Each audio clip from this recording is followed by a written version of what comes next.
Today's chat is brought to you by the support of all our Twitch subscribers. Through the patronage you provide the Focus Fire chat team through the Twitch platform, we are able to provide you with the weekly podcast as well as the website and other aspects of Focus Fire chat.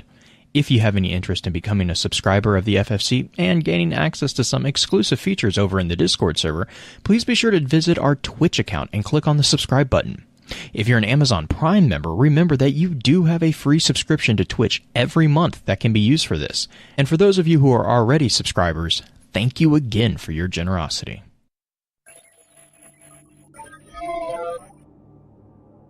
You may have heard the whispers of guardians gathering in the shadows, exploring the mysteries of this world and the worlds which surround us. We are all in search of truth. Sometimes we need to focus that search, focus that fire. And so we come together. Join us. Join the discussion. Welcome to Focused Fire Chat.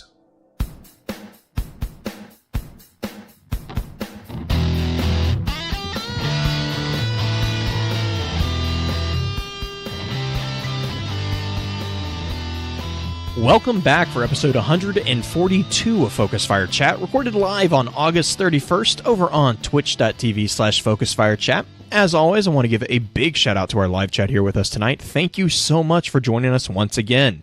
Our topic for tonight's episode is going to be a look at Cayde-6, a memorial? I don't really, we're still kind of debating on that title, kind of, actually, even though we are recording the episode right now.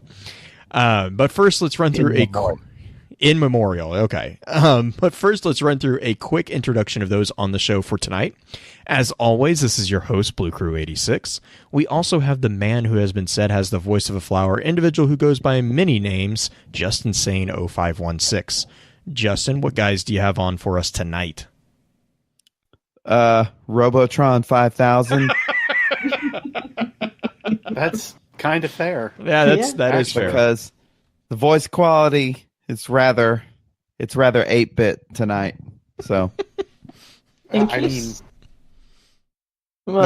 go for it, Green. In case the audience doesn't know, Justin has potato internet, and so every once in a while he merges with the Vex Mind and starts to kind of get a look into our future and destiny through his potato. yeah, I don't even think I have that. It's not really so much. I've got like a radish tonight. The hamster took a vacation. That's some real groundwork internet you got going there. Yeah. Yeah. The hamster tagged in a field mouse and he's just struggling. Oh, man. Well, next up, we have our own master of social media, the one and only Green-Eyed Music Lover. Green, I hope you're doing well. How's the week treated you so far? Good. It's been a real good week for me. Like, nothing to complain about. There's a lot to read. I am buried in as much stuff that I needed to read this week. I could not find enough time to read all the new stuff. Because, did I mention there's a bunch of new stuff? And, yeah, there's a lot. But good. It's been good. Well, rounding out the usual team, we have the man who is known far and wide as the Destiny lore content cop, Spinfoil Farmer, and a man who apparently makes videos for us all, the one and only Beard Grizzly. Beard, how are you doing tonight? I don't make videos worth crap. What the heck are you talking about? I hear that you make that you're doing a lot of research in the quilting sphere now.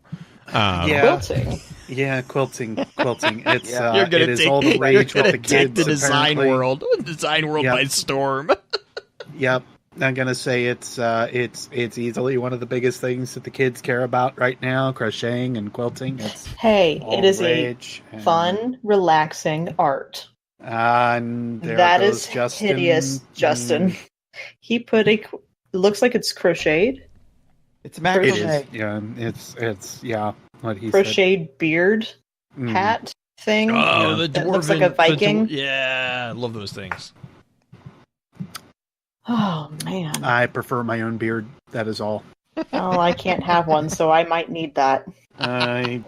That's fair. You stick out like a sore thumb in our little group while we're while we're over at Guardian Con. So No, that makes I sense. disagree. I think Green could make even a beard be cute.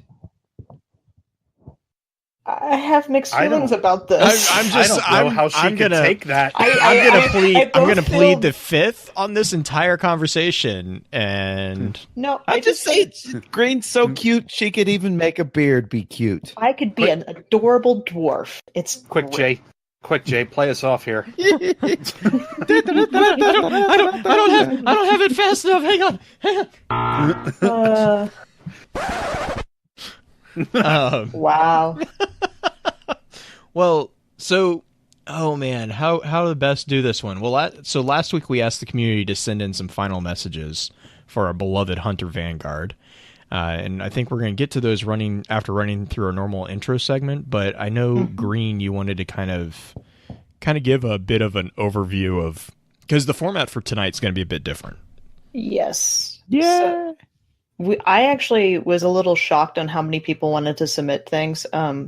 Everyone was real great about getting stuff in quickly or sending in audio files and stuff like that. So we're going to go through all the ones that I'm sure I gathered up. If I forgot yours, I am so sorry, because there were a ton that came in and it was kind of a scramble to try to get everything put together. But the way we're going to do this is we're going to do an audio clip, and then we're gonna chat as a group. The team is about Cayde and maybe reactions and whatnot, and then we're gonna read two of them and then chat, audio, read type thing, and it's just gonna kind of go back and forth a little bit. So you're gonna get a little bit of a eulogy from a community member, and then you're gonna get our reactions and stories about Cayde from us, and then back and forth. And I'm going to be kind of a stickler on time tonight and making sure that we get through everything in a timely manner, because there's quite a few of them. So be prepared for that, and it'll be great. So thank you to everybody who sent in stuff, by the way. Yeah. Do it for the puppies. Yeah. For the puppies. And the loot. Do we well, I guess next week's is going to be the extra lore topic. So do you want to put the question on the table for right now? Just put it on the holding, or put it in a parking lot just for a second, and kind of post it afterwards? Because it's God of War. Yes, and it is God of War. And if people have suggestions for those kind of things, like if definitely for the extra lore stuff. We always kind of, the extra lores are difficult for us because, you know, sometimes they're games that we're not super familiar with, but we do like hearing thoughts from the community each week, and we try to keep it relevant to the show that we're going to be reading them on. So if we're doing an extra lore, you know, and you have a particular question that you really would like to see a lot of different people's opinions on, let us know, and we'll definitely keep those in mind. And, you know, if it's a good one, we'll definitely use it. And it might be the case for this one that since the release is happening Tuesday, that we do a question about reactions to the release. That's fair too. Yeah. Yeah, that is. Instead of doing a God of War one, just to make sure that we're still covering Destiny, because I know that is the majority of what people listen to us for. So that's a fair point. But so I know everyone here is kind of, I hesitate to say looking forward, because it is going to be kind of a bittersweet discussion. But let's run through our standard intro notes, and then we'll get right into it. In our last episode of Focus Fire Chat, we discussed Cabal Hierarchy. If you ever miss an episode and would like to catch up, please be sure to check out focusfirechat.com for archives, articles, and links to the other aspects of Focus Fire Chat. If you don't mind, please rate and, if you can, review the show on iTunes, Podbean, or whichever podcasting app you use to enjoy podcasts. Reviews are extremely helpful, as they not only let us know what we can do better, but help us stay up on the charts, which help others find our amazing community. To those of you who have already taken the time to leave us a review, thank you. As many of you already know, Focus Fire Chat is a cross-community gathering where the intent is to offer a week-long, in-depth view of a particular subject from within the lore of Destiny and other games. This chat begins every Tuesday morning and runs until the following Tuesday, with topics decided by the group via a poll that begins every Friday and ends on the Tuesday morning of the new chat. Every Friday, at around 10 p.m. Central, we get together to stream a high-level summary of the previous week's chat for those who are unable to participate. Please be sure to also give some support to the other podcasts in the Guardian Radio Network, links of which can be found on our website. If you're a fan of lore in all its various forms, be sure to also check out thelorenetwork.com, where you can find a wide variety of some amazing content covering a number of different titles and mediums. Our next chat is going to actually be a discussion on the God of War series. However, as always, please be sure to weigh in on the poll this weekend to let us know which topic you want to discuss after that. Links to that poll can be found on either Twitter, @FocusFireChat, or within our Discord server. With that being said, let's take a look at all the messages that we got this week for our Hunter Vanguard, Cayde-6. So, to start us off, we got a message from Jellybelly100, who's at PSN Jellybelly. He's a great British dude, and this is what he had to say about Cayde. Cayde-6 Exo Hunter Vanguard Hero. The truest gunslinger of our time. Gambler, maybe. Icon, certainly. Legend, undoubtedly. The last safe city savior. The ace of spades in another's hand. Unthinkable, yet true. Dark days lie ahead, but vengeance will be taken. The odds were stacked against you, but this we promise. We will honor you. We will never forget. Cayde-6, this is the hour. We honor your light.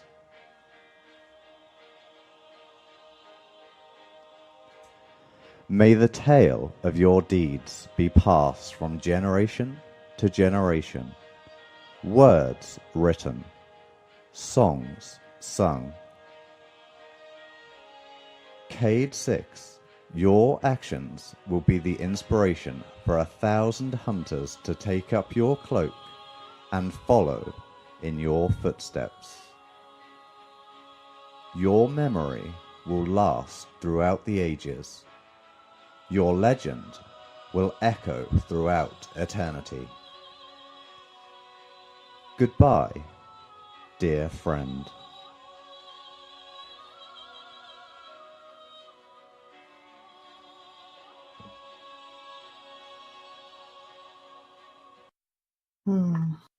Yes.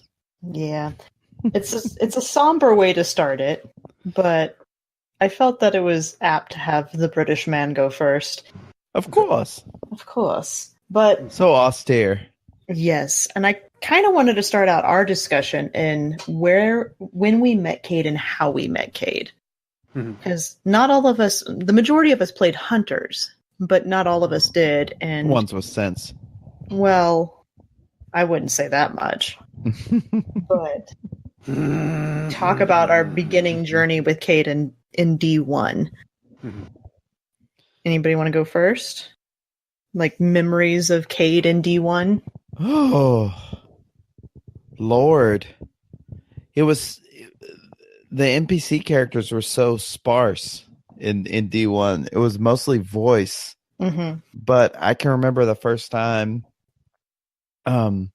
that I got to the tower, and then you've got the little blinkies that tell you to go do things, and one of the first things I had to go do was talk to my Vanguard, which I was a hunter. So I go to Cayde, and I'm trying to figure out what game there for too long, and I'll never forget. He said to me, "Can I help you?" Just like a complete smart. And that was my first impression of Cayde. Yeah, totally. Beard, I'm curious what your first impression was, because I know my first impression was definitely similar to Justin's in I am dealing with a total smart as my mentor. But what do you remember, first thing? As a personal thing, it was more of like, well, here we've got the jokester of the crew, which I think it kind of goes along with it. Like he's just the one with the wit, and that's what I kind of figured that he was going to be as he progressed through, as the story kind of carried on.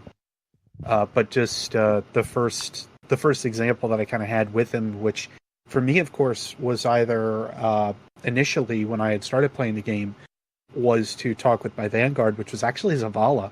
Mm-hmm. I started as a Titan, and then I ended up finding that wasn't the way that I wanted to go, and I remade my character to a Warlock.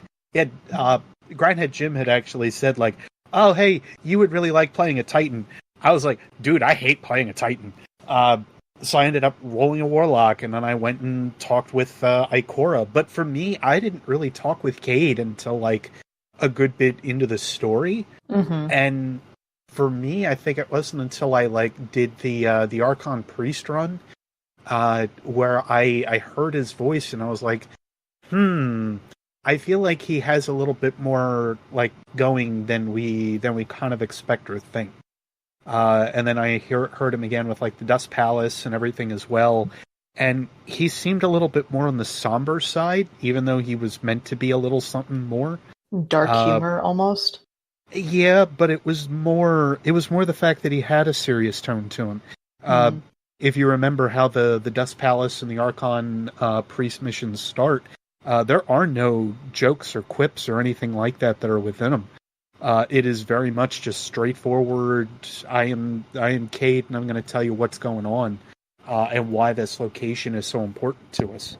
And it kind of felt like that scout report. Besides. It really wasn't until the Taken King that I fully got the impression that he was just meant to be, as we've already kind of said, a complete smartass. Yeah. I didn't really pick up on that until they started to go down that road with him, because he was devoid for a good majority of stuff with Dark Below, House of Wolves. Mm-hmm. It really wasn't until then that we really started to pick into it. So I know it's a long tangent to end up talking about, but like overall for me, like Cayde as a first impression piece, I kind of knew what to expect from him for the sake that he was a hunter, and one of the first things that he says was like, well, I'll be here. Not that I really want to. Right. And of course my question was, why don't you want to? Like, I thought this was supposed to be something that most people would want to do to help humanity. And then, of course, we find out why. So Definitely. Blue, do you want to either have input? Like, do you want to put input in on this one, or do you want to read Z's submission? We can jump for Z's submission, because I think for the most part, I think it's been said. Yeah. What everyone's for. I mean, everyone who started in Destiny 1, just for, I guess my quick take on that is everyone who started in D1 kind of had a very similar introduction really to all of the Vanguard. And then I think, like, having started with them from the very beginning, I don't really know the experience of people who jumped in later, but I'm assuming that it would be markedly different for a person jumping into Destiny 2, obviously, because Cayde's character is already kind of really established. And in the very beginning, everyone was still kind of in flux. So, I mean, the Cayde that we all recognize today was by far, not really the Cayde that we all experienced when we first started up, which that's not a dig at anything. That's just, any good storytelling, you have to have a bit of content before you really get drawn into it.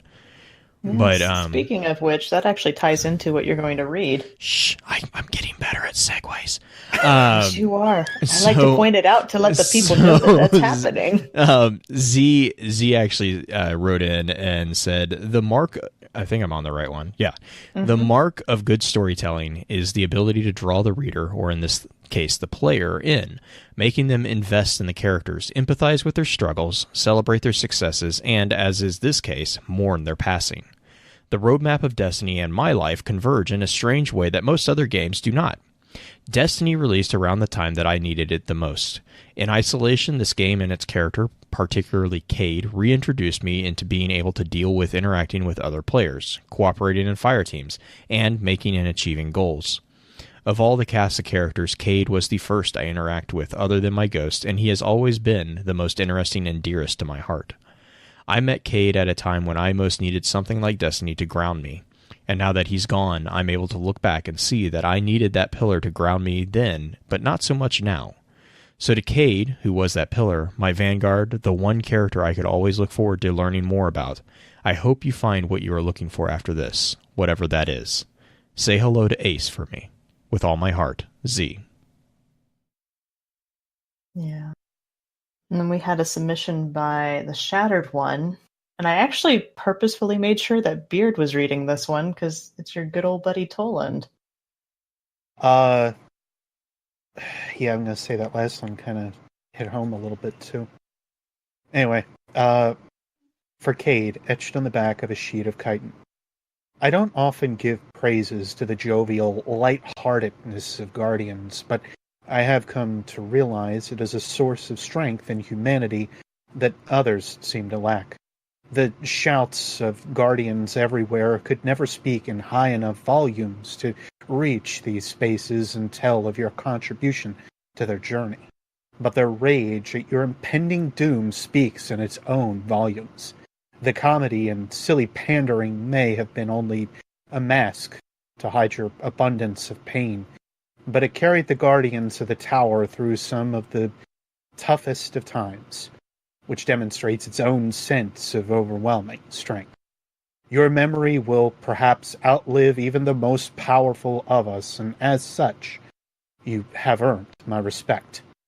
Much like Zol, you will become a weapon, not one to be shot or swung at the enemy, but one that empowers the very Guardians themselves. May your soul find peace, Cayde, and if not, may it find revenge. Ayat, the Shattered One. Just, I want to end up with tissues by the end of this one, I'm sure. I'm just like, oh, Yeah. no. I just want to step in real quick and say how absolutely talented these submissions have been so far to begin Yeah. with. Like, you guys, if you don't think that you're talented, you're absolutely wrong. Thank you for what you've given so far, because, of course, now granted, I'm already over emotional to begin with, but you're moving me to a little bit of tears here, so thank you guys. Can I help lighten the mood a little bit and talk about one of the first stories we have with Cayde? Yeah. Yeah, do want it. to talk about Cayde's interaction with the Fallen for the first. I'd have that card lower down. I think it's the House of Exile card. No, Yep. it is Ghost Fragment Fallen. Thank you. Blue, do you want to chat about that one a little bit? Yeah, sure. What does the text say? So this is Ghost Fragment Fallen, and it's a reminiscence of Cayde-6. And he says, okay, I'll tell the story about that one Fallen. It didn't happen like that. We didn't, do anything actively. No handshake, no icy stare of grudging mutual respect. I don't even know which hand you would shake. Do they shake hands? That must be complicated. Anyways, it was like this. I was on the moon. I cracked a hive structure near Mare Imbrium, looking for a shrine, and they just swarmed. Ranks and ranks and ranks of thrall pouring out between the columns, but the columns were knights, and all the shadows behind them rose up hissing sorcery. Of course, I ran. I had a line of egress, and while yes, it was full of thrall, I had a backup too. I went upslope, took cover in the shadow of a crashed phaeton, emptied my machine gun, ducked down to reload, and saw her at the other end of the hull, killing thrall. A fallen in exile colors, bannered in the marks of a baron, though the flags were claw-torn and stained with hive ash. She was alone. I think she must have lost her crew. I don't really have time to shoot her, and she didn't really have time to shoot me, so we just went back to killing hive. Knights pushed past me out into the open and back up the range to a high stone saddle in the shadow of an old interfirmary array. It was good ground, so she came up there too. For a while, we just killed things, which is hard to make interesting in a story, so I'll pass it over. At the end, the wizards came. I climbed the array to get an angle on them, and she fell back to the base of the antenna where she broke her swords off in a night. I saw that happen, and I don't know if I can tell you how I felt. She was another living thing with a mind I could understand, and she hadn't howled at me or tried to eat my ghost. I cheered when the night went down. When I came back down, empty on all guns, she was slumped up against the bulkhead staring at me with all her tiny black eyes, ether leaking out of her like smoke. The night hadn't died easily. Downslope, the last wizard moved like fire behind another line of thrall. I looked at her and wondered how many innocent human lives she'd ended on those broken blades. She did the strangest thing then. Took the last shock pistol from her bandolier and threw it between us, as to offer it. When I went to pick it up, she tried to knife me, but she was slow, and when I broke her arms and opened her throat, she didn't seem surprised. To this day, I wonder if she hated me, or wanted to make me kill her, or just felt she should spare me the choice. I did kill a few thrall with that pistol. Love it. I'm being real selfish and like filling in which cards I want us to read because I'm picking my favorites. And I think the other thing with you're that doing card, a good job. The other thing with that card too is that, especially with what we're seeing, to tie it back into what we're seeing with Forsaken, that is a bit of a foreshadowing as well. Because very much so. This is a hive that is, we started to see the depth of characters. I mean, even from the beginning, this was one of the very first cards that we got in Destiny. Right. And even here, yeah, it was. But even then, we saw a foreshadowing that the Fallen at the time, as we knew them, that they were not just simple, oh, that's an evil NPC, we need to kill them. I mean, this kind of hinted at they have just as much aspirations as the Guardians do about having depth of character. Yeah, and that was the first kind of humanizing look we ever got at the Fallen. Mm-hmm. And Cayde's the one who led us on the strike that Baird was talking about, the Archon Priest strike. Mm-hmm. We learned a little bit about Prison of Elders with that, because there's a line that actually, I believe, mentions Prison of Elders. Mm-hmm. Like he escaped the Prison of Elders and we're trying to prevent them from waking him up type thing. But yeah, definitely. Well, we have an audio next sent in by the real Anna Bray at Anna Bray Tech. Hello, Guardians. Anna Bray here. Not the real Anna Bray, but I do run the Anna Bray Twitter, so I'm kind of like the real Anna Bray. Anyway, I heard Focus Fire Chat was giving us a chance to shout out our boy Cayde-6 one last time. I had to jump in and I had to tell Cayde-6, if Eris ever makes a Twitter account, I'm going to make sure she keeps her rock off your map, bro. I had to tell you that. In all seriousness, we all are going to miss Cayde-6. I've been playing Destiny since Vanilla Destiny. Cayde's always been there with his antics and his fun and all that happy stuff that Cayde-6 did. So we're definitely going to miss him. I heard he's not in the tower anymore. That makes us all very sad. So, one last thing, one last shout to Cayde-6. We all want to say, whether we wanted it or not, we've stepped into a war with a cabal of murderers. He did. He totally warned me about this. Like he was teasing it. He's like, Green, have you listened to it yet? Have you? I'd listened to like the first half of it to make sure like there was no funny business on it, and then I realized, oh my god, he's going to punk us. He's going to meme us. So, did you see the T-shirt? I don't know if you guys noticed this, but I'm just gonna make sure. Anna Bray sounds suspiciously like a dude. He's actually a really nice guy and does a really good job with the parody account. Mm-hmm. The next one is from Seraph17, another parody account. Beard, would you like to read this one for me? Sure. All right. So again, this is from Seraph17. You can find him at 17_Seraph on Twitter. Cayde-6 is without a doubt, in my mind, my favorite character in Destiny, right next to my own Ghost and Guardian. I mean, hell, I wanted to get my sweet business, and I could never get it. I did flashpoints for Cayde, and he gave me my sweet business and my Helm of Save 14. Best part about it? He said, "You're my favorite. Hush. Don't tell anyone." Yes, I know he said the quote 1,000,000 times, but at that moment, it was special.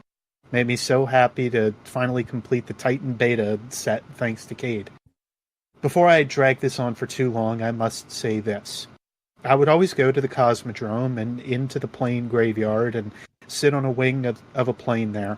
I would look at the stars and give them names to Lost Guardians. Saint 14, the Brays, even my old fire team. I went there again a few weeks ago and my friends agreed to giving an entire star constellation to Cayde. And and his son, Ace. Orion's belt, which contains the North Star, we gave to Cayde. The two others are Andal and Ace. So if you're ever lost, look up into the night sky and find the North Star. Cayde will still be guiding you, sly hunters, clever warlocks, and me, and my fellow powerful titans through it all. Forget winning. Shoot for the stars, Guardian. Or just shoot a lot. The winning will come. Cayde-6. Yeah, it's hard to talk after some of these. It's hard to talk after them. It's hard to read them. Yeah, I know. Freaking sitting here trying not to tear up. Yeah. So I think that's awesome. Like, I'm sorry, I'm going to jump on this real quick. I think that is an amazing idea. I love seeing that. Like, this reminds me back. I don't know. I'm sure most of you guys know I'm a pretty big fan of Elder Scrolls, but I believe it was Oblivion. It might have been Skyrim on the PC. It's been a while, but about 5 or 6 years ago, there was a huge character or a huge participant in that community who passed away, and Bethesda actually went out and put in a shrine in the game and gave it as a mod out for people on the PC, because with PCs you could have modded them.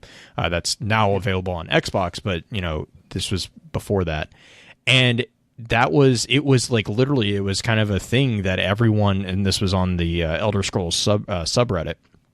Everyone downloaded it without question. Like, they all put that shrine to this character who was an actual person who became a part of the universe that he had loved so much. I mean, that's like something that I think, seeing like MMOs do more and more now, I think that's really cool. I really like that idea of like he's putting his own lore into the game and explaining. I think that's really cool. Yeah, I agree. Speaking of like the lore when it comes to Cayde, I don't have a card for this next one that I wanted to talk about a little bit, but it's the fact that Cayde always he's the lazy uncle, but he's always pushing you to be better. You know what I mean? He's we always had to set up the patrol beacons, even back in The Taken King. He forced us to set up patrol beacons on the Dreadnought. Incorrectly. And he's the one who got the stealth drive installed on Eris's ship, like borrowed Eris's ship without her knowing to make sure that we could get on there. Like, he was always the one who kind of pushed us to make the crazy choice. Maybe not the smart choice, but the crazy choice that ended up luckily working. Everyone loves a bad idea when it works. Oh my God. Additionally, having just played through that scene again, because I was gathering some footage earlier on today, just the fact that he looks like Amanda goes, she's ready to fly when you are. Cayde looks back and goes, "No, I'm not flying it. I'm not flying that thing." Isn't there a line about how it smells or something also? Yeah, it's a very smelly ship. Eris, we got to talk about cleanliness because apparently it's a problem. Well, I mean, when you're covered in hive gunk. Well, the best part about that whole thing is the fact that that was the little pre-order bonus figure. Yep. Was him with the wrench. I still have that thing. I love that little the figure. Same. Yeah, definitely. Actually, he's sitting right underneath Mega Man, which I find is funny. Nice. So I have the 20th anniversary old style blue bomber, and then underneath him is Cayde with the wrench. Nice. That reminds me of I can't think of his name. I think it's I can't remember who it is on Twitter. There was one guy a couple weeks ago who was taking pictures of Cayde in all the different locations across the U.S. Oh gosh. I think we have to find him and shout him out here in a little bit, like search for him on Twitter and shout him out in the show at some point. But he did a really good job of him and his son were going to a family reunion and they were traveling cross country and they brought the Cayde figurine and set Cayde up in different locations and said what Cayde was doing. It was awesome. It was really cool. It was one of my favorite like Twitter moments when it comes to Destiny, because it's a really unique idea to see somebody do something like that. Yep. But yeah. we have another audio clip sent in by Michael, and he is at MacClubbin. You want me to say I'm proud of you? That you did a good job? Good job. For Cayde-6, not 7, our friend, who let us see his good heart when he kept the rest of the galaxy at Trixleaf's length, who carried the weight of many lifetimes on the cloak over his shoulders, who, for all of his jokes, never let us down when we needed him most. It was Cayde who got us onto Oryx's dreadnought when no one else would, and subsequently comforted us during our terror-filled tour. He teleported us into the heart of Gaul's command ship. He always had a plan when Zavala and Ikora were lost. Cayde, in his own unorthodox way, as much as he might hate to have heard it, embodied "Be brave." I leave you with a quote from the pre-classical bards, Motorhead. You know I'm born to lose, and gambling's for fools, but that's the way I like it, baby. I don't want to live forever. And don't forget the Joker. Rest in peace, Hunter, from McClubbin. Thanks, Focused Fire Chat. Thanks, Green. I love the fact that he sang. The Ace of Spades! Yeah. Sorry. I was waiting for someone else to think of Motorhead. Good job, McClubbin. Singing's your bit, so we just leave that to you, okay? No. I don't know. Justin, why don't you read our entry from Potato? Okay, this is a different Potato, right? Other than his internet, right? This is the Elite Potato, not the Potato Internet. Potato.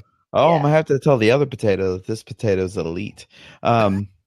So thank you, Cayde, for making me try new things, like traditional ramen at that one Japanese place instead of at the normal ones that you find in a grocery store. And also, your sheer essence of hunterness is something I strive for in game, and your kindness is what I strive for in real life. You'll be extremely missed by me and everyone else in the community. Heart emoji. There's a peace sign in there too, it looks like. There's a peace sign. I did. It didn't occur to me to say the threw the deuces up and the heart emoji. Yeah, and Potato runs a golden gun. He mains a golden gun, that's nice. Like, I don't even main a golden gun. I like Cayde, but not that much. I think through Destiny 1, that's what I ran mostly, was golden gun. Well, that's because in Destiny 1 you could stick people. Yeah, right. I made unicorns. And also because of orbs. Right, yeah, yes. That's true. Yeah. Yeah, that definitely. And I just love the numbers that would pop up with Celestial Nighthawk. That's still one of my freaking favorite exotics. Nighthawk. What didn't you screech on one episode? Mm-hmm. Yeah. Yeah, that was the Hawk Moon. That was the Hawk Moon. The joke with the Nighthawk was whenever we got Celestial Nighthawk, then we took it back into Vault of Glass. The best way to use it. Yeah, when you got in Vault of Glass, that was like what that was made for, apparently. But basically, that was how you, like, when you said Nighthawk that way, that was when you got your next golden gun. All you had to do was go Nighthawk, and that was you shot again Nighthawk, and then that's what it sounded like while we were killing Atheon. Was that over and over and over again? Everyone loved it. Oh my gosh, yeah. They didn't say that they loved it, but I got the feeling that they really totally loved it. I mean, how could you not? You know what I appreciate? One of my favorite memories on the show is listening to both you and Blue read the terminal card. Oh, God. I have it linked for you. I have it pulled up. Okay. I think is that Ghost Fragment Cayde-6? It is. Yeah, it's from Chat's been asking for us to do it again. Yep. Oh, okay. Real quick, I think it was Boop Cannon that did the. I think so too. I couldn't find the pictures. I've been like sitting here trying to go through all the Twitter feed, and it's just been so long since we did that. But I'm pretty sure it was Boop Cannon that did the where Cayde is, or Cayde's last adventures. I can't remember what the hashtag was. Yeah, it was really cute. Super fun. Okay. But yeah, let's have you guys read this because it's hilarious. I'm gonna. Do you want Beard or I to read it? No. Bluebot? Yeah, let me see if I can get my audio. Hang on real quick. I'm going to have to edit this afterwards, but let me see if I can get my voice mod. My Remote Vanguard database text-only search initialized. Welcome, user Ace of Hearts. Please enter search query. News about Cayde. There are 4 new articles since your last search 26 hours to 33 minutes ago. That's way too low. Sorry, I don't understand. That's way too low. Who's more popular than Cayde? Sorry, I didn't. Who's more popular than Cayde-6? First article. The first city news article about Cayde was 126 years, 11 months. 126 years ago? I'm way older than that. Major events of 126 years ago. Significant progress made in faction accords related Brask A. Traveler True Origin and Purple. Minor events of 126 years ago. First 25 match Crucible winning streak recorded. Related Ray I. Centaur Planetoid 7066 Nessus re-enters system after unexplained delay. Did we get invaded by horse people? Sorry, I don't. Did horse people ever exist? There are no known encounters with quadruped lifeforms capable of spaceflight. Some early sightings of fallen raiding parties mistakenly identified their methods of rapid locomotion as equine. Did horses? No. What were we talking about? Last 50 searches across all devices, chronological. Banshee, real name. Banshee 44, real name. Scout Rifle Locker default password. Traveler Giant Eyeball. Giant Eyeball Planet.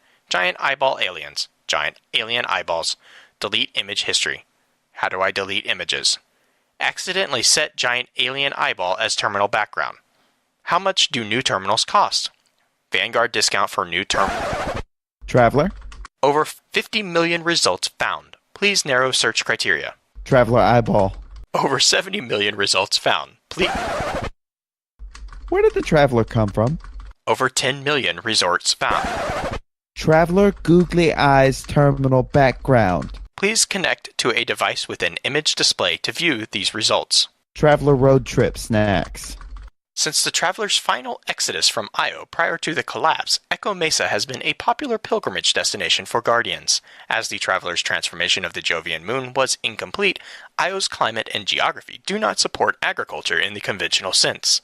Vanguard Commander Zavala therefore Zavala Snacks. All results tagged with the following related search queries require 2/3 Vanguard authorization for disclosure.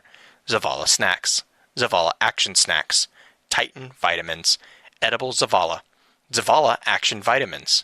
Vanguard Vitamins. What? All results tagged with Ikora. Current location. Warlock Vanguard Ikora Ray is currently in the Underwatch. Would you log out? Thank you for using the Vanguard text-only database. User Ace of Hearts. Be brave. Oh god, the little record scratch scared me at first. It got me at first. I was like, huh? Oh man. And then when I figured it out, it was on the X's. The best part about that is a good card. You can tell the train of thought that he has. He's like, wait. I need to. Where's Ikora? It's almost to the point where it's like witnessing someone with a genius IQ. Like the way their mind works is really weird.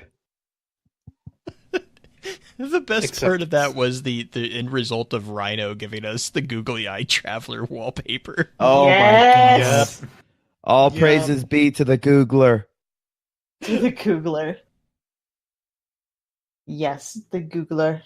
Well, the next thing that we have is a submission by Tristan at Dishonored Halo. Audio recording reflecting on August 29th. It was your usual day. Patrolling, scouting, trinket hunting, errand running. I didn't think nothing much of it. It was a semi-peaceful day. Light rainstorm. Big patch of fog rolling through the EDZ. Doing a few odds and ends for Devram.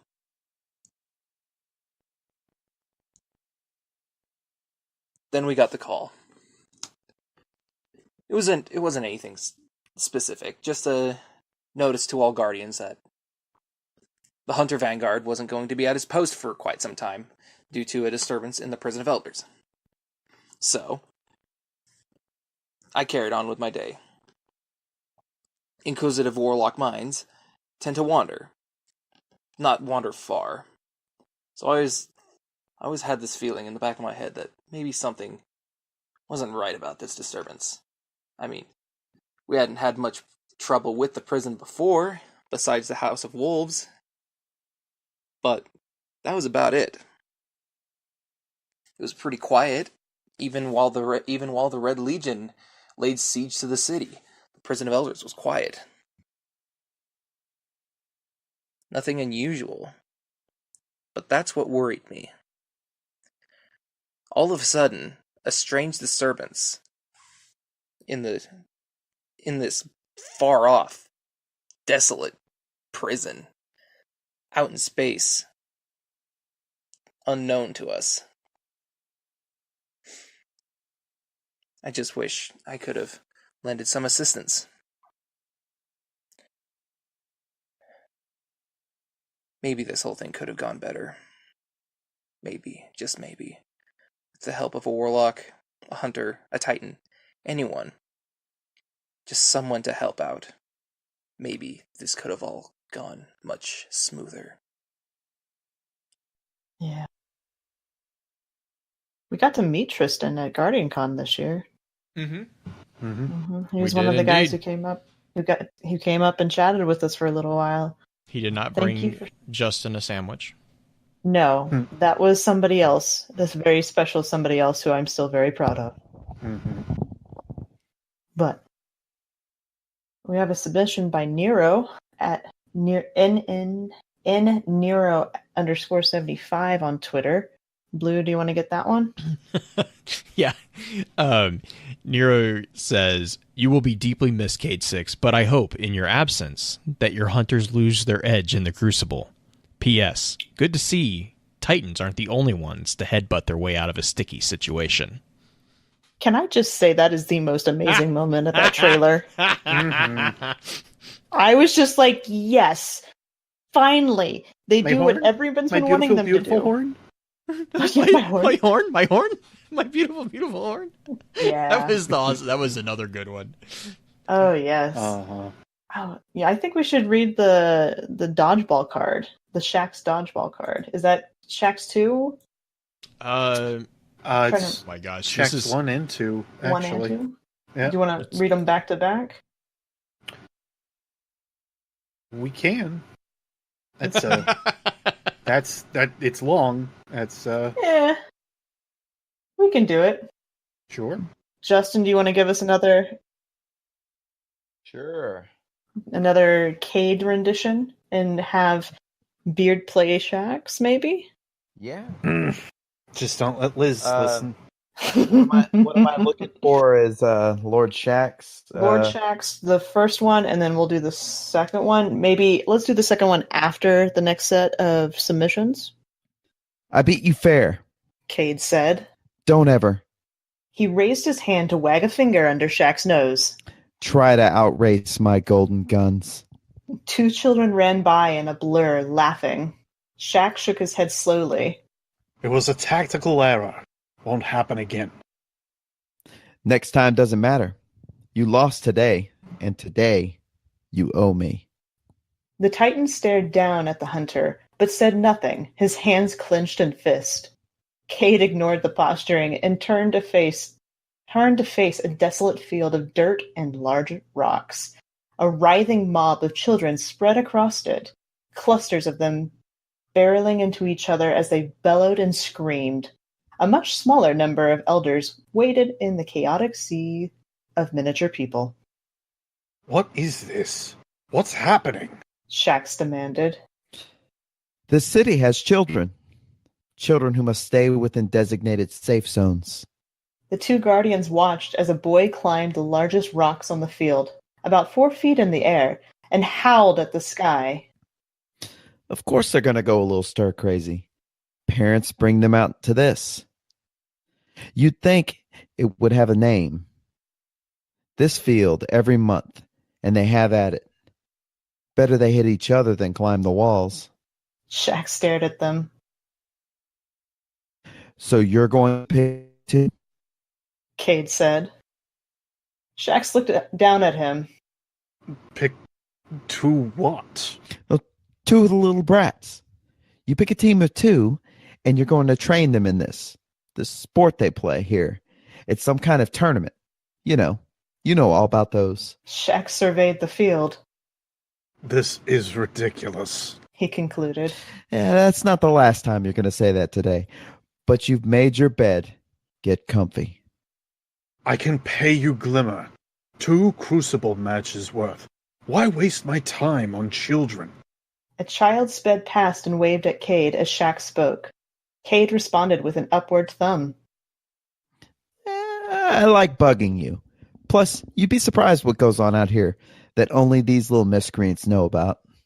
Beneath the helmet, Shax stared holes into the Exo's face. They're very fast. Listen, I know you're going to be you, but try to keep them intact. I make sure a guardian they know comes to visit them once in a while. You weren't the kid's first choice, or even their 10th, but you were the only one I could get leverage on this week. Shax stood motionless, but his fury engulfed the air like a flame. Cayde turned to leave his cloak billowing in the wind behind him. I'm going to make so many Crucible bets while you're gone. You wouldn't dare. Shax began, but Cayde was already lost in a departing crowd of adults. Shax let out a breath, then scanned the field again, past children after squirming child after squirming child. He quickly discerned the 2 on the field with the best athletic potential, 2 human girls, snarling as they swung branches at each other, seemingly impervious to pain. He walked past them. Through the crowd, and several elders paused just briefly enough in their youth wrangling to let their jaws hang. Lord Shax navigated the unruly sea with grace and headed toward a lone tree in a corner of the field. An awoken girl and a human boy sat huddled below it. As Shax's shadow eclipsed them, they looked up at him with the same brightness in their eyes. What are your names? He demanded. Runa, said the awoken with some disdain. She returned the blank stare of Shax's faceplate. My name is Lanwabo, recited the human, more like a question than a statement. You look bored, Runa, Shax observed. And you look worried, Lanwabo. He pointed at the boy, who scooted back, startled. As far as I'm concerned, that makes both of you more intelligent than all of these dregs, said the Titan. You're with me. I need the rules of engagement. Shax stared at them, and they stared back. Someone talk to me! They both started talking at once, and Shax listened in silence as they talked over each other to explain the game. Teams of 2 launched orb projectiles at each other, and players struck are eliminated. If both teams on a team are eliminated, the team is out of the tournament, and their chance to play on the field is over. What do you call this drill? Skirmish? Supremacy? Shax demanded. Dodgeball, said Runa. We'll work on the name. Follow my instructions, and I will lead you to victory. Shax waved one of the adults over. Lord Shax, said the exo-male. Shax is fine. Only guardians owed him respect. Find my team a match. Sooner the better. Shax brought Lanwabo and Runa to the field and kneeled. His hands engulfed their shoulders like a pair of descending moons. My friends, Should you be killed, others lesser than you will take your place. Don't fight for yourself. Fight for those poor fools. Lonwabo opened his mouth as if to speak, but hiccuped instead. Shax turned them both around to face the sun and the other team across the field. He kneeled so low that his face was level with theirs. The three stared at the opposition. 2 human boys, eyes glaring, fists balled in determination. Their elders stood behind them, her eyes wide as she recognized Lord Shax. Runa yawned and rubbed her face, trying to clear the sleep from it. Shax whispered to his new charges. Crush them.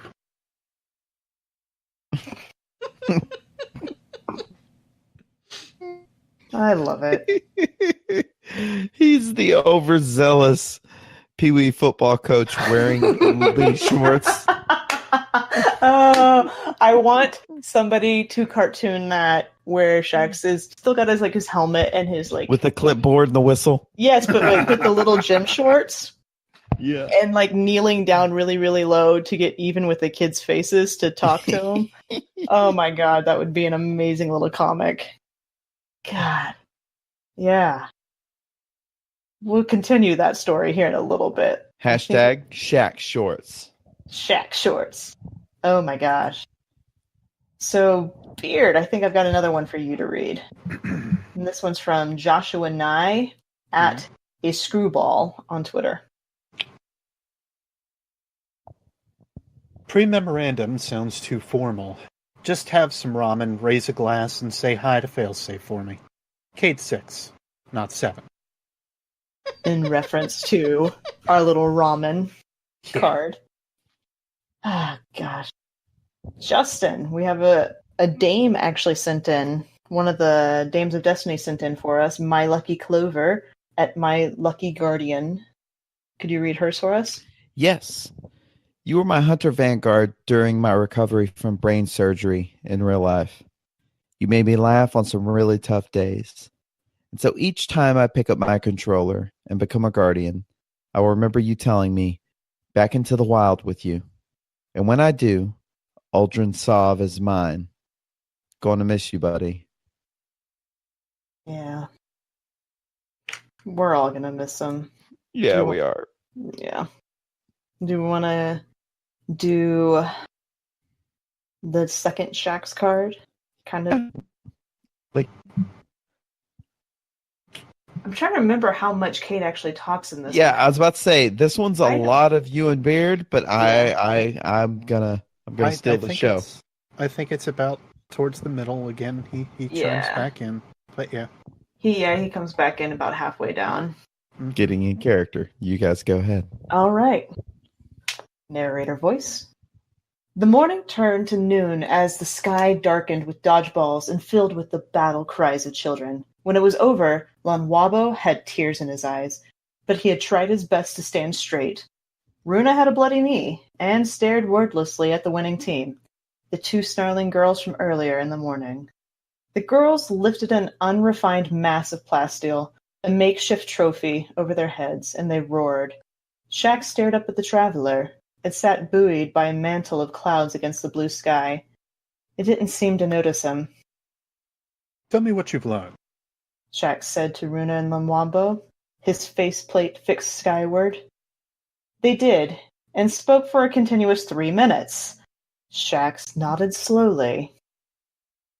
So, you're not mad? Asked Lonwabo. His face brightened. You've gained more from this than the victors, he replied. The 3 of them looked on as the 2 girls smashed their plasteel cluster into the dirt, and to the horror of all the other children, it shattered. Runa's eyes narrowed ever so slightly, a dodgeball gripped in her hands. Shax continued. Victory is key to survival.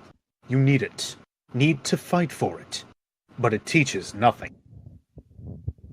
Doesn't that mean, in a way, we won? Asked Lonwabo. No. Shax looked down at him. You were annihilated. Oh, said Lonwabo.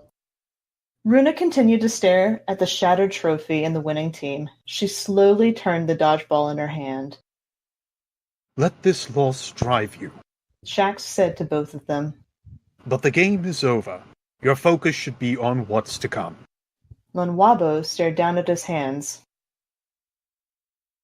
I think I'm going to go read a book, he said, surprising himself as he uttered the words. We all make our own choices. Runa said nothing as Cayde strode up out of a shadow in the afternoon sun. Everything good? The hunter asked Shax. Do I look like I care? Oh, come on, buddy. The bet's fulfilled. You don't have to pout. Just remember not to challenge a hunter with golden guns. I can and I will. Rematch. End of day. You're on. I hope you're ready to baby it. Runa's ball struck Cayde in the neck. A stealth attack. I was startled by that. Stealth attack to her earlier in the morning. He yelped, more surprised than hurt. Who did that? Who did that and how? The hunter demanded loudly as the ball bounced away. The ball didn't respond. Runa, Lamwambo, and several other children smiled. Shax, what have you been telling them? Shax stared silently down at the exo hunter until Cayde blinked. I found my sparrow. Cayde said to deflect. I can give us a lift back to the tower. As the other children and their elders dispersed, Runa watched Cayde's sparrow as it carried the two guardians off toward the gleaming tower in the distance. She gave a titan salute as they disappeared from view. So cute. It's so awesome. Cayde. It reminds me of the whole dodgeball thing. Reminds me of the King of the Hill from Fall of Reach. Mm-hmm. Yeah. It's so awesome. I love how Cayde pushes people into weird situations, but they end up learning good lessons from them. Mm-hmm. Just like me. Crickets. Oh, man. Mm-hmm. 2 more submissions, and then we're almost to the end of the submission line, so we're doing pretty good. So This one comes from Zane Reynolds at Taste the Zanebo, which is an amazing handle, by the way. It made me so happy when I saw that. I was like, that is awesome. All right, that's a good one. That's a really good one. He said to Cayde-6, "You are an okay guy, I guess. Maybe worthy of naming a pet after, but not my kid or anything. I'm sure you never thought highly of me, what with me being a warlock and all, but I suppose I did grow to admire you. In the old tower, I would find my mind drifting occasionally when talking to Ikora, only to find myself listening to one of your jokes. And of course, I was always ready to hear about what kind of chowderhead dare you would pursue. I meant to talk to you before you left the tower this week. Maybe to say hi, maybe to say farewell. I didn't get the chance. Anyway, I hear that a crow stole a trinket that doesn't belong to it, so I'm heading to retrieve it. I hear it used to belong to an okay guy. Zane." Did you guys get to say goodbye to Cayde this week? Me neither. I totally forgot. I had a chance. It was nice. Well, we all had a chance, but Oh my god. That's I feel so bad. The last time I saw Cayde would have been last Saturday. oh god, it's way longer ago than for me. Yeah. Well, we have one more audio recording that's a reading, and it's from Man-at-Arms. Just fair warning, there is a little bit of if you've ever watched Man-at-Arms videos, which Man-at-Arms is amazing and hilarious, but he's also not the most PG of Guardians. I don't believe it. No. Yeah, this is great. I laughed quite a bit earlier, and I'm going to mute myself so I don't have to worry about mucking up the podcast a bit with it. But Blue, will you do the honors? Oh, yeah. Hello to all of you at Focused Fire Chat. My am Cookie Monster, and I just wanted to say bye to Cayde. Yeah. Nothing gave Cookie Monster more joy than sitting outside ramen shop and having cookie talk. Me think Cayde is wrong, though. Molasses cookie much better than ramen raisin cookie. That sound made up anyways. Also, please never send Cookie Monster on another scouting mission. Vex tried to steal Cookie Monster's cookies. Also, cookies do not fit an ammo container for the colony. All I wanted to do was shoot mini cookies at enemies. Me sad Cookie Monster. Anyways, me love you, Cayde. Me save some cookies for you. Yum, yum, yum, yum, yum, yum, yum. Okay, that was totally not man. That was Laz. I put them in the wrong order. I'm sorry, Blue. Okay. I was like, I'm like, Laz. this doesn't sound like man, but No, okay. that's not Hang on man. a second. That's Laz. Yeah. Laz, I can't think of his full gamer tag, but Laz has actually been doing that to a lot of podcasts. Is that sending Lazarich? in- Yeah, Lazarich. He's been sending in Cookie Monster clips. It was for all the amazing, different is what it was. Yeah, Like, I was just I mean, like, what? it was I forgot. amazing. But I'm sitting there, Yeah. I'm like, this is not at all what I was expecting man No. to do. Give me a moment. Dear Cayde, most people don't know I started out as a hunter because I shared an account with my son, and Titan was already taken. I remember the day I chose to be a hunter because you looked cool, and Ikora's attitude led me to believe that her was the final resting place of Lord Shax's missing horn. I sincerely enjoyed being a blade dancer and visiting with you. To be part of the Hunter Vanguard felt special. I enjoyed completing the quest to obtain the Ace of Spades, even though by the time I finally got around to getting it, I had like 3 palindromes that performed better, but none of them looked as bad as the hand cannon you gave me. But I digress. I will miss our weekly visits where you would send me to some planet to do public events and give me a grenade launcher. Every week, without fail, always a grenade launcher. Not a single pair of boots. But hey, it's the thought that counts, right? While I have never shared your love of ramen since graduating college, I did always admire your commitment to reckless gambling and mild controllable alcoholism. I always thought you would have made a good Titan, to be honest. Thank you for always being there and trying to make us laugh when we raced off to kill Omnigul, who had undone her death for the 40,000th time. I looked forward to the familiarity of your jokes. I was glad to share that moment with you when I finally got that god-tier grasp of Malak, even though it was nerfed into oblivion like 5 days later by the Sandbox team. But I think I've gone on long enough. The lights have come on and the bar is closing. I'm not even pissed that you left me with the tab one last time. It seems appropriate. I'm on my way to the reef now. You sit this one out. I got this. I think I got this anyway. I love That him. was more what I was expecting. Controllable alcoholism. You For the have to watch record- his videos. They're so good. For the record, I think all of us were muted on that because otherwise we would be giggling. Yeah. I love it. And just like there's moments where I'm just like shocked because where Shax's horns end up being. It's like, whoa! Yeah, that All first right. part, I was like, yeesh. Actually, that's a pretty good retcon. Like I'm. Don't tell Joker explaining- about that one. Yeah, that's explaining. Oh god. So good. We talked about how talented the people who have submitted things have been. Yeah. And Yeah. dear God, like and it's a wide variety of talent. It's not just like sentimental talent.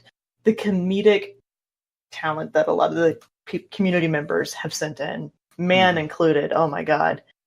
Yeah. I think, okay, so we only have one more submission left, and I'm saving it for the very, very end because it's actually a musical tribute written by our own Owen Spence, who is the guy who put together the music of the Sphere stuff. Right. And so he actually wrote a version of Taps, essentially, for Cayde. and he wrote it. I think he told me last year sometime, but yeah, I'm going to save that to the very, very end. And so if we want to talk about any of the extra lore stuff related to Cayde, or the journals, or our own sentimental type things with Cayde, I think this is a good time to do that. So, well, real quick on that piece, I know our Lost Lore was meant to be Cayde's Treasure Island book, the book that was actually supposed to be from was from the Taken King Collector's Edition. And there are a lot of little bits and pieces out of that book, especially after reading it again, that have once again kind of changed and fabricated themselves a little differently from what we had read of them previously. Only because we have different syntax, we have different context of what it is that's going on within the Destiny universe, and especially with Exos as well. And that actually culminates back towards another piece that I see that we have written here, which is Cayde's journals, which we receive throughout most of Destiny 2. As a slight plug here, you guys will actually be able to catch up on both of those pieces in a video that I am working on probably immediately after this podcast that is 9 frickin' pages long and is going to, if my voice is able to handle it, going to eventually kill the rest of what I have left for said voice and go from there. But the implications of those journals mixed with Treasure Island are, especially for like the whole of Cayde's life, are in a way the saddest moments that we can kind of read of him.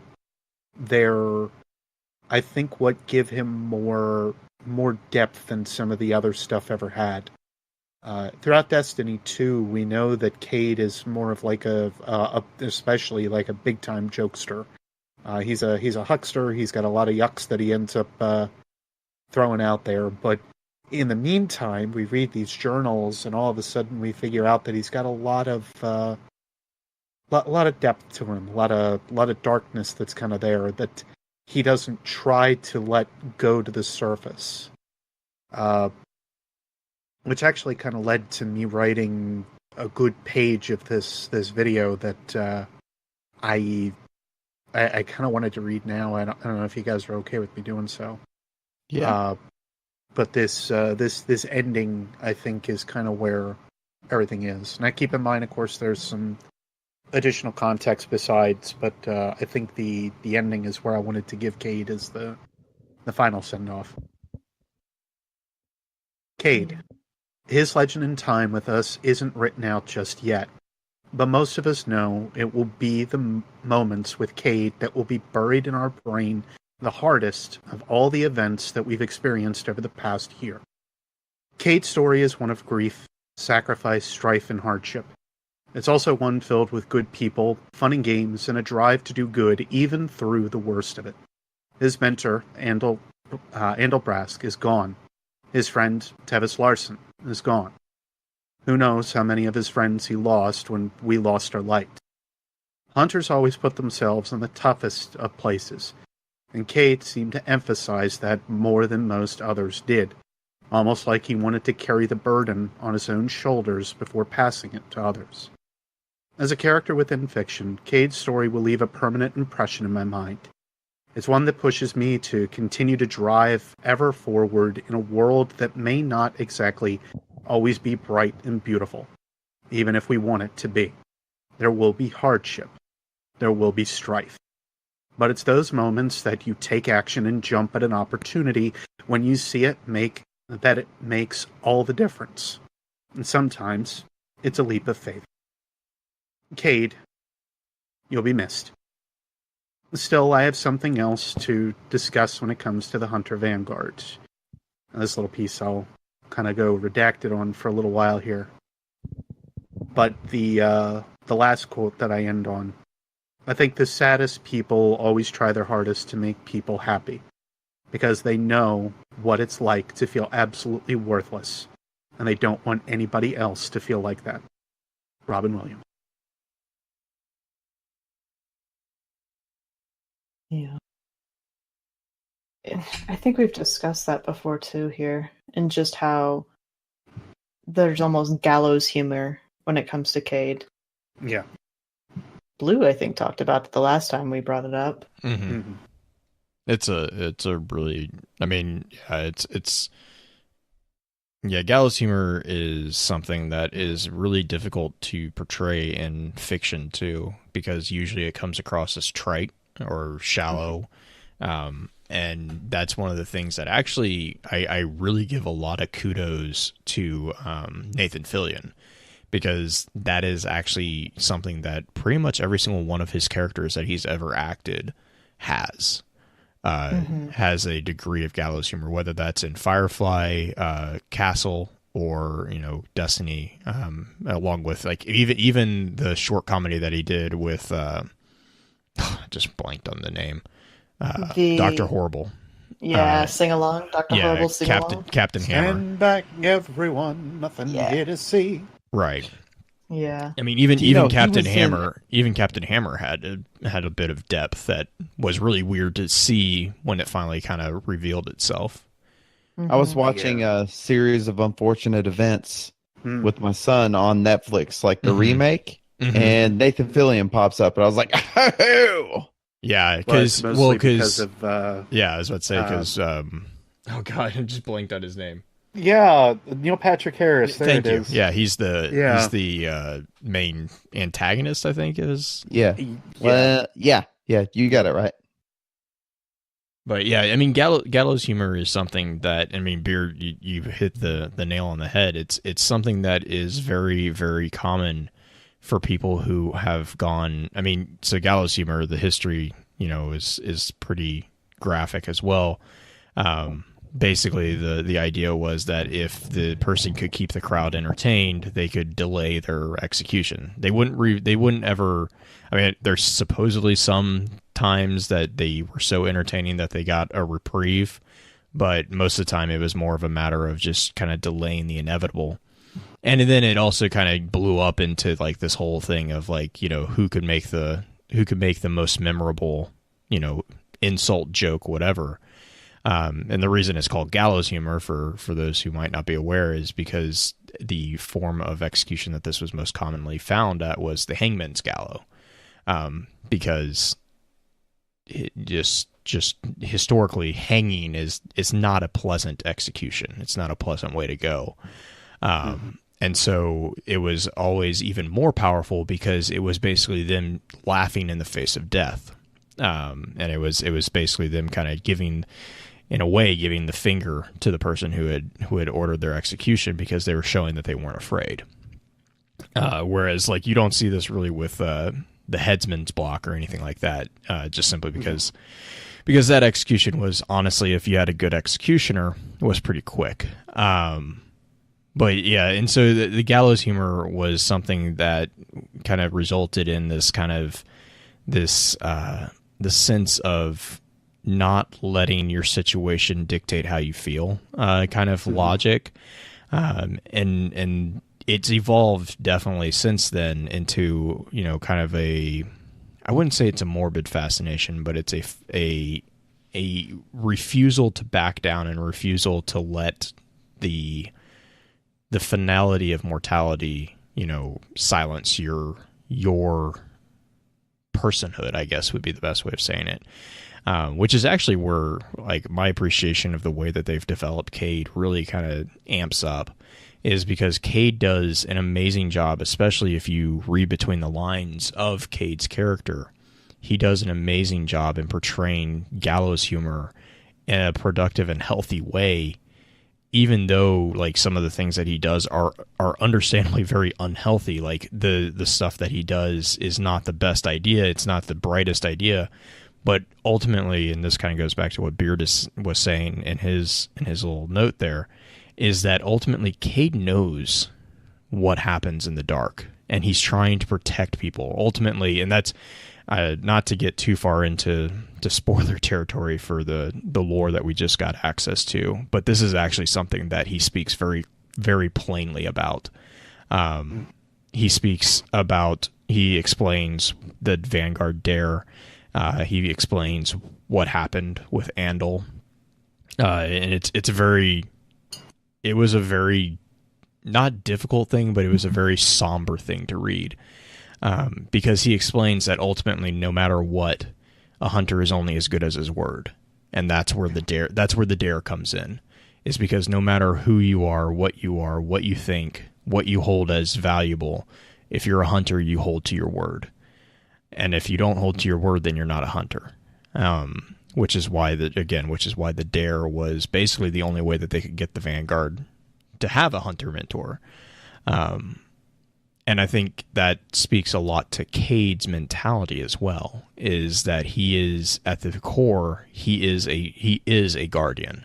He is trying to guard people. He is trying to protect people in his own way from the darkness that is out there, because he's experienced it. You know, going back to kind of what you guys were talking about with the Treasure Island book too. You know, he has directly experienced it. He was, arguably around during the collapse. You know, that stuff that happened, that he experienced, that he, even if he doesn't remember 100%, he has fragment memories of these things. And so that's just, again, this just shows the depth of his character. It's kind of a shame, because I feel like Cayde has more build-up than most of the other Vanguard kind of do. I would say that like Ikora and Zavala certainly have their nitpicks, and they have their little expansions to really build into their character, certainly. But I feel like Cayde is the one that has had some of the best build-up between Taken King and onward. And it just shows towards the character of his being overall. And in so, we also see a little bit more with one of his students, which is Shiro. We kind of learn more about Cayde through having Shiro 4 as a character that we're able to kind of think about or empathize with, which I think is very interesting of Cayde as a character, but just in general, how he handles his students, and how, if you want to really call them students, but just those that he associates with. We don't really see too much of that, except for like Sloane with Zavala, and even then, Sloane is pretty much exactly like what you expect somebody to hang around with Zavala to be. And she doesn't have like a lot of expansion in her character just as much, versus somebody like Shiro. And that's what I think is interesting in the mentality of Cayde, because it's kind of a, if you will, it's kind of like Batman. You learn about Cayde more through like the actualities of like what happens through the others that interact with him. If you think about, like, of course, the Joker and whatnot dealing with Batman, then if you look at something like how, and not to say that, Ace is Joker at all, but it's just to say that, like, Ace is a character that kind of gives, even though we have no idea who Ace is realistically, and Cayde kind of gives us those ideas too, that he doesn't know who Ace is anymore. It's just these thoughts and ideas that exist that we know more about Cayde, simply thanks to the fact that we know more about his background and the people that he works with or is around or confides in. Yeah, and I will say this, I respectfully don't want to go too far into spoiler territory, because of, well, I'm sure most people are aware of the whole the whole misplaced information that happened. I would go over that, because I don't think a lot of people know. Oh, okay. Okay. Let me say this next thing real quick, and then I will come back and explain that comment. The lore triumph. So we know the triumphs. If you're over on Reddit, you've probably seen. I think it's actually one of your guys's, Mr. Sadass, right? Mr. Happy Sadass, yeah. Happy Sadass, yeah. He posted a really good, pretty good breakdown of stuff that we got. And there's a triumph, and I'm not gonna explain too much into it, but there is a triumph called the man named Cayde. That is going to be in Forsaken, and I really encourage people to read those entries very closely, because what it does is it explains pretty much everything that we're talking about right now. And it explains it pretty well. And it's actually one of the most serious entries that we have from Cayde yet. And I absolutely cannot, I mean, I've read it several times now. And it still is just one of, I mean, the entire amount of entries that we've got for Forsaken are very well written and are amazing to read. But it is definitely one of my favorite little sections there.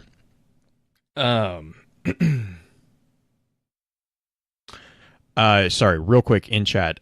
Ikora actually does have students. They are the Hidden, and that is Chico. Chico, I think, is the first of the Hidden, and he is actually a hunter, which is a very interesting twist. Ikora also heavily is integrated with the OWL sector, which is the civilian component of research. She actually even has relations with, oh God, what was his name?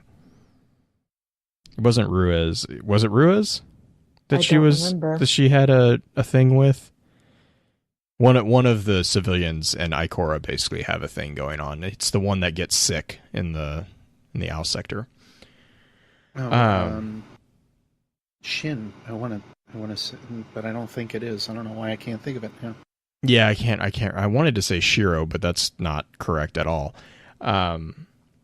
Oh, okay, so Dino is giving me an update. Ishtar did go ahead and pull the Medusa cards. Okay. So that goes back real quick, kind of taking a step away from the Cayde commentary real quick. There was basically a mistake on the API with regards to how we pull data from the database that Bungie provides for public consumption. And there were cards that were made available to everyone that were not supposed to be made available. Basically, these were cards that I use this word, and I don't want people to hear it the negative tone, but they were meant to be time gated. Basically, in the same sense that the story of Yore was time gated. The delivery was meant to be trickled out over a span of roughly 3 to 4 weeks, arguably, in conjuncture with the way that the new social space was operating. And long story short, the files didn't get... the files basically got released when they shouldn't have been released. Let's just leave it at that. Yeah. And Baxter has, we've all actually been kind of chatting with the team over both at Bungie with Ishtar and a couple other sites as well. The cards are out there. Like, they are out there in the wild. If you want to read them, I'm sure that by now people have gotten copies of them and have them, on their own sites. It's the thing. Once you release it to the internet, it's out there. However, yep. Ishtar, the chat's running right now is saying that Ishtar has pulled all the cards out of respect for the writers. And I really want to emphasize that this is not something that was meant. It's not something that we're trying to hide, or Baxter's trying to hide. This is something that the writers legitimately wrote these cards with the intent of a delivery system, and that delivery system kind of fell through. And so reading the cards without that delivery system makes the delivery of the information within those cards significantly different. There was an intent on the experience being a very large part of that story. And so the writers kind of put out a tweet. I know Z said it. I know Seth has said it a couple times. And I don't know if Jill or any of the others have said anything, but I know Z has tweeted out, just basically, be respectful. If you want to know the story, it's available. As with anything out there, you can probably find it if you really try. Reddit probably has archives of it. And there's a couple other sites that have archives as well. But on Ishtar, the cards have been pulled again, or pulled and hidden. There was a couple points of debate on whether or not they were going to get pulled or if they were just going to get marked as spoilers. So it sounds like they've actually been pulled off the site, but they should be coming back to the site once we have, as players, supposed to be, we're basically going to get them delivered to us via Ishtar at the time that we were supposed to get them delivered to us. So that sounds like the API has been updated to correctly reflect that. So yeah, again, just it's your guys' choice, the audience's choice. I'll be completely transparent. I have read all of the cards, all the entries. As have I. I will also be 100% honest without spoiling anything. They are freaking amazing. I really absolutely adore the story that is in the entries.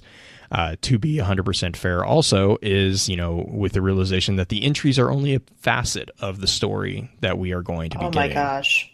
Yeah. So I think that's just to explain, the previous comment that I had made. I think the team, like us as a team, have gotten to the point where, yes, we're content creators, because that's always the big debate, right? Like, if you get information, you push it out there as a content creator to try to beat everybody else. But I think the Focus Fire Chat team has gotten to the point where we're more, not necessarily concerned, but more than willing to make sure that people digest the content the way that the writers intended, more so than trying to spoil things for people before we get to that point. And once we have that go ahead, we'll definitely be talking about it. In the light of being transparent, I think the other thing that helps us be that more than this. Let me preface this statement. I am not going to make any digs at any content creator out there. The way that people run their channels is the way they run their channels. You can support them. That is your own choice. Right. So that's not the intent of this next comment. But the people who are in positions where, such as, and this is, again, just the ones that come to mind. I'm not saying anything about them. Bife, Beard, Mylan, all these people who have financial investment inside the channels that they run for those content creations. There is a reason that structure of delivery is there. And the competition for a person who is financially invested significantly inside of a content creation business, they have to deal with stuff that we, as the Focus Fire Chat team, because the intent of this podcast is not to make us money. If that, to be, kind of be blunt, we're not for profit. We're not. Well, I mean, we're not. We're not a charity, but right. I guess what I'm saying is all of us have our own jobs outside of this podcast. We do this podcast for fun, so we have the luxury of saying, okay, we're not going to discuss this topic because that, out of respect for the writers. People who are financially dependent on content creation, who need the views, who need the exposure, who need, that is an inherent part of that model, that business model. They have a different paradigm in which they need to operate in. And I 100% understand and respect that difficulty because it is a immense difficulty. So this is by no means, it's not even belittling, but it's by no means looking down at someone because they're competing with, Forbes, IGN, GameSpot, all these other big name places. I mean, I've already seen, I think it's Forbes already has an article out about how the new entries reveal a bunch of the story. So I mean, when you're competing against that, it makes 100% sense that you have to be competitive. Thankfully, the podcast here, we don't have that particular concern. So we have a little bit more leeway to make these sweeping decisions to not talk about a subject. Well, additionally to that marker, quite frankly, it comes down to context. We lose a sense of context when all is said and done by not knowing exactly what is happening within the game first before we end up seeing it. And for me personally, even though I kind of do fall into that realm of, I need to cover this topic before everybody else because that's how YouTube works and that's how people are because we are fickle creatures. It really comes down to the fact that I'm not going to cover stuff because it is out of context. Right. If I just read something without seeing what it is that they are otherwise implying or giving me, I do not have all of the information I need going into any kind of creation of a script or piece of content that I am attempting to get to viewers that I can accurately display and portray without somebody looking at it and saying, well, this feels like a retcon, or this feels like this, that, or the other thing. And I am going to easily tell those people to wait until we get the entirety of that context. Because to jump at something right now to say it's a retcon means that you are not seeing it at its full light, and you are not seeing it from a narrative point of view or a actual standpoint point of view, if that makes any sense. To me, it makes perfect sense. And I want to reiterate again, I am not calling out anyone. Everyone runs their own stuff their own way. Especially in today's world, everyone has. A content creation is basically an independent business, and people, you have to understand that that is a business. People make business decisions, and whether that decision leads them into, let's create clickbait, which there's legitimate use of clickbait. As much as I hate saying that, there is a legitimate use of that. It's not very often, but there is. There is also, content like what Beard is saying, where, they will hold off until they have that full. But yeah, the context definitely, I think, is a big thing. But I again, just want to reiterate, I don't mean to come across as being like, shame on you, no. I completely get both sides of this particular argument. Absolutely. Yeah, I've understood this from like day one when I started my channel, quite frankly. Like, some of those topics are going to end up happening, but I feel for where we're at within Destiny's story, and just to kind of reiterate like why it is that I feel context matters so much as it does, and why I will personally never cover it in this right. We're already muddled waters so much as it is. Like, this story is not simple, and I just don't want to have any of that like go pear-shaped or otherwise, and then all of a sudden, you're missing an important piece that actually makes sense of it, and then you have to backtrack on everything. Which I know we've had this conversation in the past. But and I love having this conversation. This conversation is so nice to have this conversation, because I think a lot of people who intake or who consume don't maybe not necessarily understand the transparency of that piece. But actually, there's a really good point in chat right now. Z is pointing out that, this is all assuming that the leak is actual information, and it's not a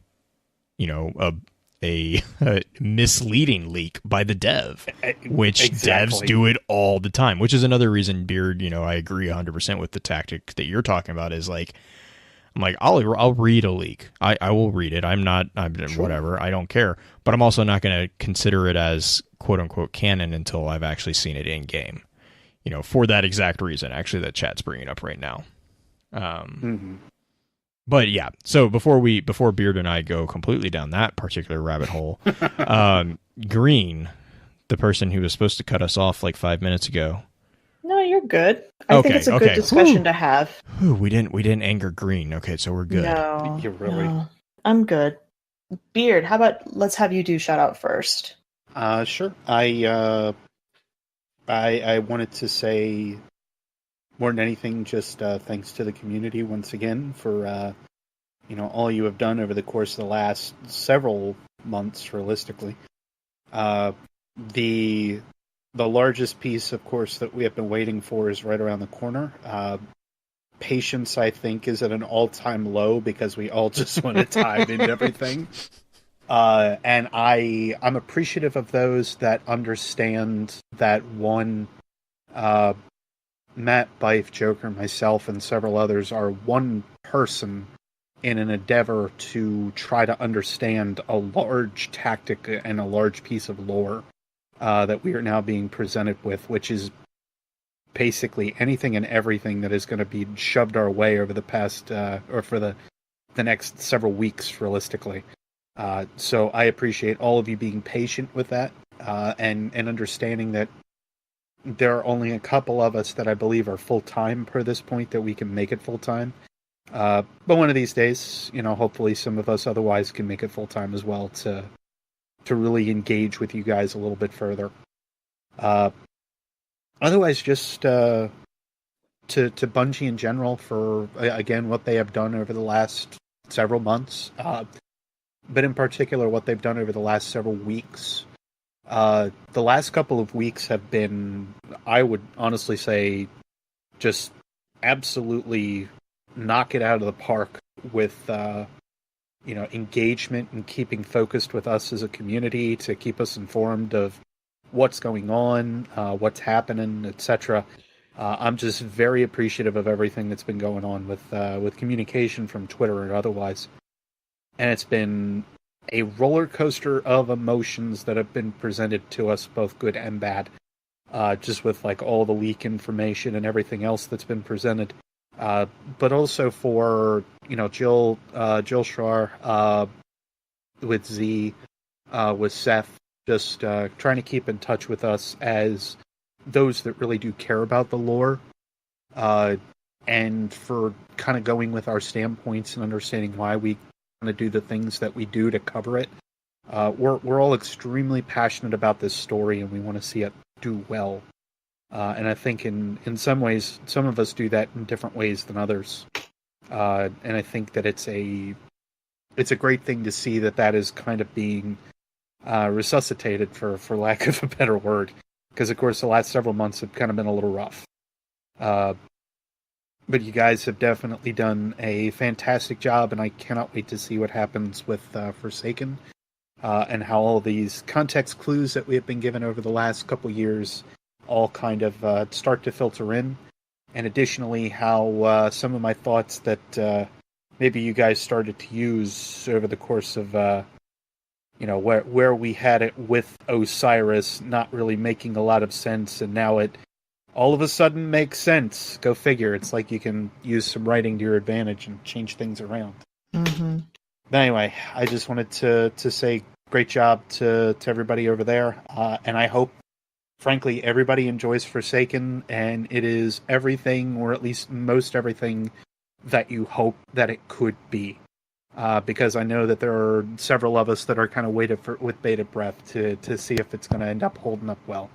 I've got high hopes, but I certainly think it'll go well. Definitely. Blue, what are your shout-outs, since I guess I'm kind of running the host spot and feels weird. No, I'm gonna agree with Beard. The writing team at Bungie, I think, really, with Forsaken especially, I feel has found the niche that they've been kind of searching for.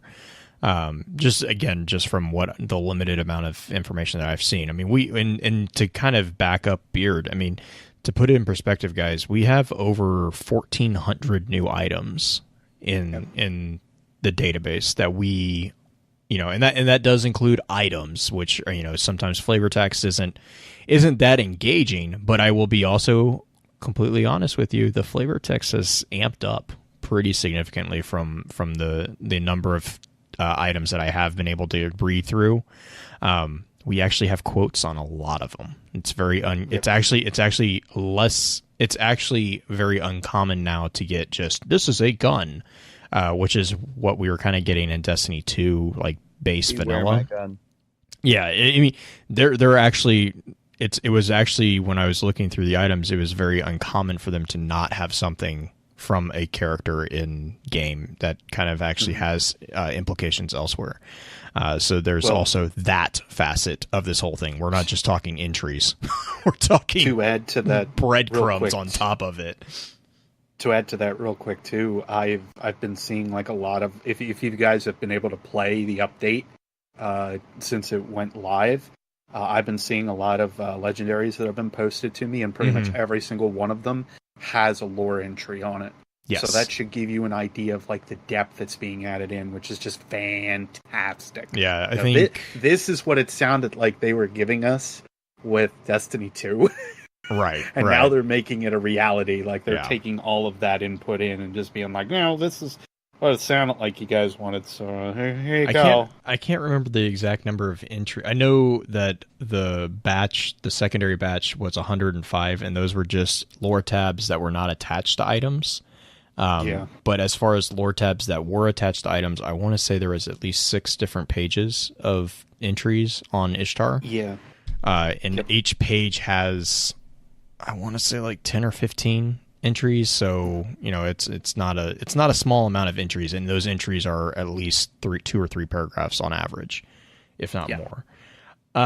These are much more in depth than what we've seen with the lore entries so far, for sure. Right, and gosh, if you guys want to talk, we are all in the spoilers channel on the Discord server, and it's going very fast. But no, I haven't read a thing of it. Oh man, I've read every single entry and most of the items at this point. My brain is swimming. But we get so much information that we have been clamoring for. So many things confirmed, so many things that are now very safe to assume about stuff that we've been wondering. So many more questions, but a lot of answers. I am very, very happy with the answers that we've been given. And so again, a huge, huge shout out to Bungie. Especially Bungie's narrative team. You guys make it possible to do what we do. You make it enjoyable to do what we do. And I cannot, and I will not thank you for everything that you guys do. It's an amazing product, and it's an amazing adventure to explore it with everyone. But I know, Justin, are you still with us? Was that a triple negative from Blue? I try really. I cannot. I will not. And I not. Yeah. So that was kind of special. Sorry, cut out there for just a brief second.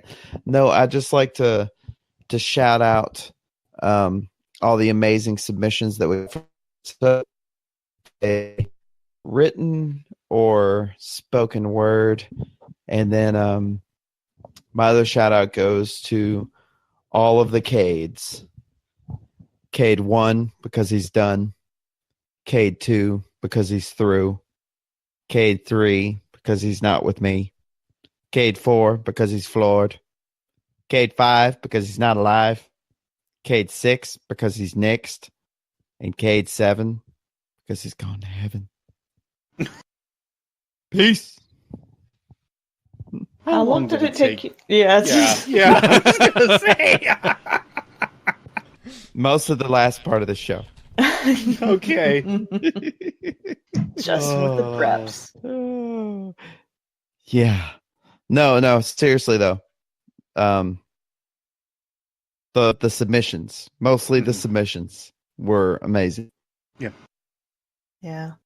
I actually do have to run right now, but that was a great one, guys. Yeah, totally. Absolutely. Thank you. Justin. I will catch y'all next week. See you. See ya.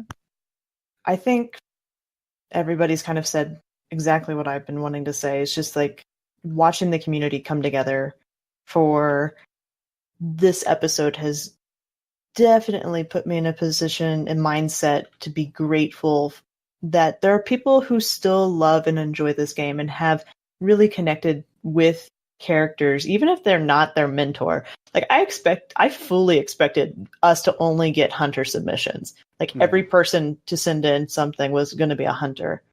But the reality is we got the whole gambit. We had a Titan, we had a Warlock, everybody was different. And it's great that they've been able to connect to that character in particular.